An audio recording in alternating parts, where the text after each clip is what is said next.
Ito ang Nokia 3310. Ihagis at ibagsak mo man yan, hindi yan masisira. Ang battery ng cellphone na yan, kayang tumagal ng ilang linggo. Sa maraming taon, Nokia ang hari ng mobile world. Ang pangalan nila ay simbolo ng tibay, reliability at innovation. Pero sa likod ng mga ringtones at unbreakable na phones, cracks began to show. Ano nga ba ang nangyari sa original king of cellphones? This is the story of the rise and fall of Nokia. Kapag technology ang pag-uusap, ang mga bansang unang pumapasok sa isipan natin ay US, Japan, at China. Pero decades ago, lumabas ang isang giant mula sa isang unexpected na lugar, Finland.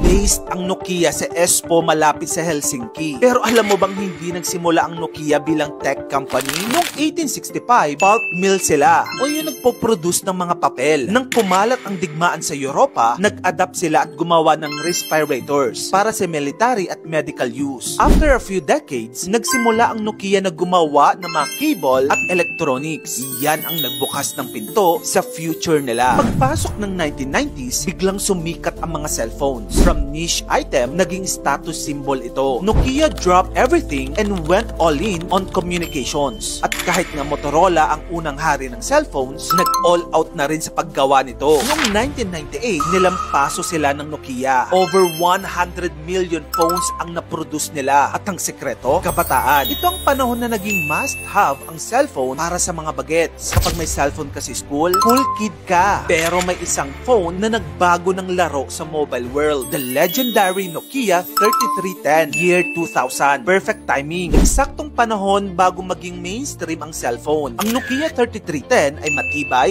simple, at long battery life. At mayroon pang nangyari na kahit iwan mong naka-off ng ilang taon, kapag inon mo, gumagana pa rin ito. May mga unit na nahanap after decades at pag on mo, buhay pa rin. Kaya itong model na ito, hindi lang naging successful, naging alamat din. Okay, gets. Sobrang naging dominant ng Nokia noon. Pero ang tanong, is Nokia dead? Well, hindi naman. Nokia is still one of Finland's biggest companies. Listed nga sila sa Nasdaq at New York Stock Exchange. Noong 2020, may 92,000 employees pa sila across 100 plus countries. At yung revenue nila, 23 billion euros. Pero kumpara noon, anino na lang sila ng dating glory nila. Ngayon, footnote na lang sila. Nalampasan na sila ng Apple, Samsung, at iba pang mga Chinese tech giants. What went wrong? Anong nangyari sa kanila? Noong 1998, nasa peak sila. Over $2 billion ang kita. Nag-expand sila sa mobile TV, mobile gaming, early internet services, at marami pang iba. Pero dalawang mobile brands ang nagpabagsak sa kanila. Una, ang BlackBerry. Pangalawa, ang Apple. Ang dalawang brands na ito ay nag-offer ng isang bagay na wala ang Nokia. Mga cellphones na mas smart. The age of smartphone was born. Noong 2007, dumating ang iPhone at doon natapos ang mundo ng keypad. Ang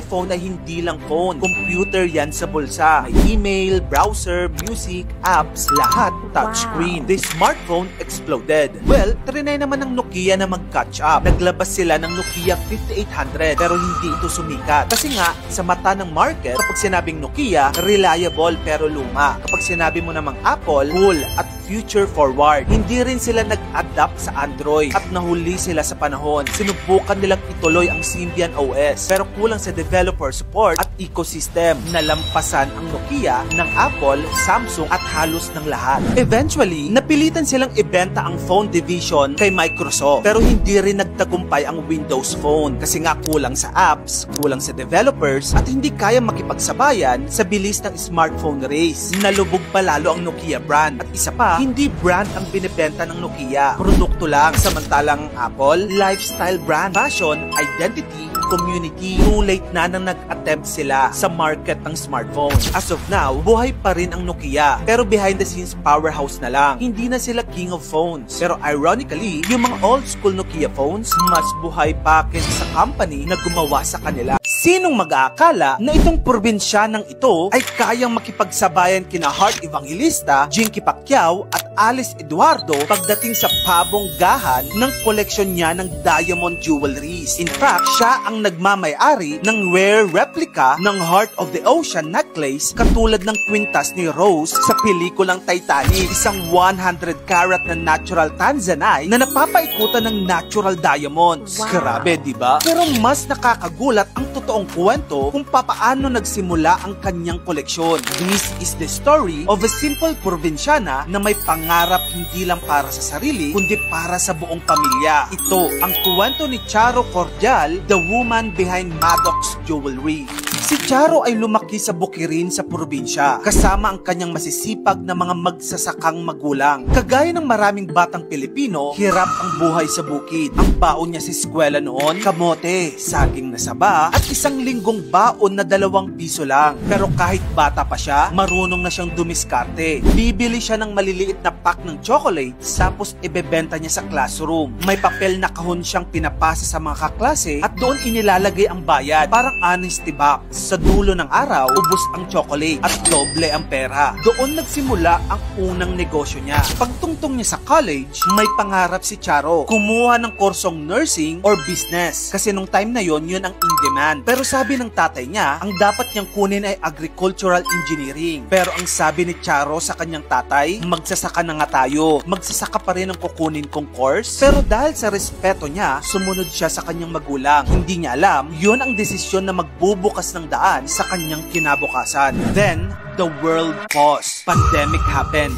No travel, no meetings, no sales work. At sa bahay, si Charo, na sanay na laging kumikilos, ay nakaramdam ng pagkabagot. Pero sabi nga, sa taong may pangarap, kahit ang paghinto, nagiging simula. Kaya naman nag-live selling siya sa Facebook. Una, nagbebenta lang siya ng pre-loved bags. Sobrang kaunti ng viewers. Minsan nga daw, 2 lang. Pero hindi siya tumigil. Hanggang isang araw, may isang supplier ng alahas ang nag-message sa kanya. Ang sabi, sell our diamond jewelry. Hindi mo kailangan magbayad agad. Bayaran mo na lang pagkatapos mong maibenta. Sino ba naman ang hindi matatakot, di ba? Malay ba niya kung peke yung alahas? Pero sumugal si Charo. Tinanggap niya ang unang batch. Isa-isang naibenta. Isa-isang nabayaran. At bawat bayad niya, sinasabi niya, let me pay everything first. Then give me another batch. At dito isinilang ang Maddox Jewelry, ang kanyang negosyo na hindi nagsimula sa pera, kundi sa tiwala. Mula sa isang sulok ng kanyang bahay, lumawak ang Maddox. Dumami ang customers. Dumami din ang resellers. Kaya ngayon, si Charo naman ang nagbibigay ng oportunidad sa iba. Sa Maddox, pwede kang mag-live selling sa showroom nila. Walang puhunan. Kung ano ang maibenta mo, yun ang kita mo. Dahil para kay Charo, ang tagumpay ay dapat na ipapasa rin sa ibang tao. Maliban sa pagiging negosyante, higit sa lahat, Charo is a wife, a mother, and a leader na kilala bilang tough but compassionate. Ang lagi niyang sinasabi sa kanyang team, stay with me, grow with me, and we will rise together.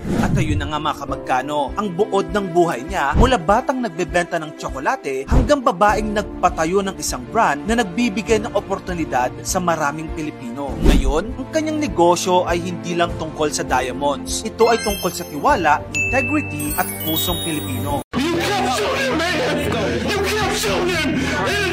Dahil sa kayabangan at kahambugan ng teenager na ito sa korte, humaba ang sentensya niya. Mula 25 years, naging 285 years sa kulungan. Siya si Dante Wright. Isa siyang kriminal at parang proud pa siya sa ginawa niya. Si Dante Wright ay 18 years old lamang. Kasamang 2 kaibigan niyang sina Jermarius Ellison, 19, at Del Reno Gracie, 18, ay nagnakaw noong Oktubre kay Jordan Clee, isang high school student sa Ann Arbor. Silang 3 binatilyo, nagtangkang nakawan si Jordan ng mga gamit, pero lumaban si Jordan Clee. Sa gitna ng gulo, pinutok ni Wright ang baril. Tumumba si Jordan, dead on the spot. Sa buong paglilitis, nakangisi lang si Wright, ngumingiti-ngiti, walang pakialam sa hatol ng korte. Habang nagsasalita ang pamilya ni Jordan at habang umiiyak ang nanay nito, ngumingiti-ngiti pa lalo si Wright. Minsan, tumatawa pa. Yeah, I'll be home soon. R.I.P. Keon, I love my family. Nagulat ang judge sa inaasta ni Wright. Dahil dito, binawi niyang naunang 25